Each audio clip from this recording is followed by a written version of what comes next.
Edi Rama rrit pensionet me 300 euro. Në një lëvizje që ka tërhequr vëmendjen e të gjithë vendit, kryeministri Edi Rama ka njoftuar një rritje të konsiderueshme të pensioneve, duke mbajtur premtimin e tij të bërë më herët.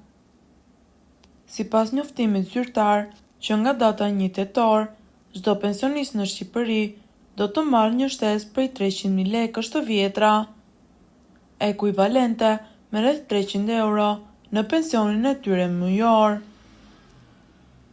Ky vendim, i cili pritet të marrë formë ligjore përmes një projekt ligji të ri, shënon një nga rritjet më të mëdha të pensioneve në historinë e Shqipërisë postkomuniste. Kryeministri Rama, duke folur për këtë iniciativë, e përshkroi atë si një hap historik drejt përmirësimit të jetesës së pensionistëve tanë dhe një shprehje e mirënjohjes për kontributin e tyre në shoqëri. Ministria e Financave dhe Ekonomisë ka konfirmuar se fondet për këtë rritje janë siguruar dhe se zbatimi i saj do të fillojë sipas afatit të caktuar. Ministra përgjegjëse deklaroi: "Kemi punuar intensivisht për të siguruar që kjo rritje të jetë e qëndrueshme dhe të mos rrezikojë stabilitetin fiskal të vendit." Ekonomistët kanë reaguar me një përzierje opinionesh ndaj këtij vendimi. Disa e shohin si një stimul të nevojshëm për ekonominë, duke argumentuar se rritja e fuqisë blerëse të pensionistëve do të ketë një efekt pozitiv në konsumimin e brendshëm.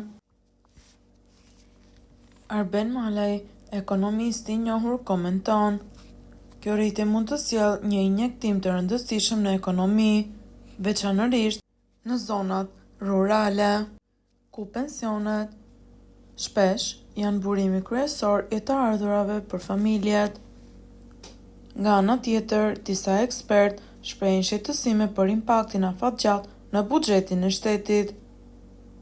Profesor Dr. Selami Xhepa paralajmëron: "Duhet të jemi të kujdesshëm që kjo rritje të mos komprometojë stabilitetin fiskal të vendit në vitet e ardhshme.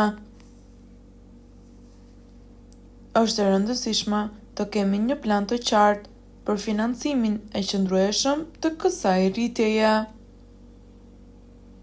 Opozita ka reaguar me skepticizëm ndaj këtij njoftimi.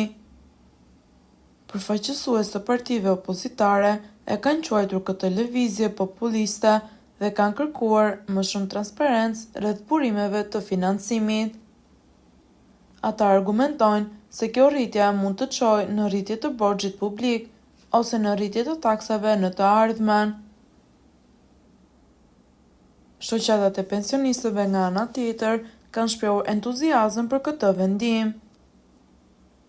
Zoti Agim Islami, kryetari i një shoqate pensionistësh, deklaron: "Kjo rritje do të bëjë një ndryshim real në jetën e shumë pensionistëve që luftojnë për të përballuar shpenzimet e përditshme.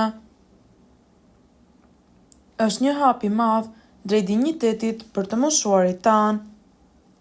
Çfarë mendimi keni ju për këtë situatë? Komentoni mendimin tuaj dhe mos harroni të bëni like dhe subscribe.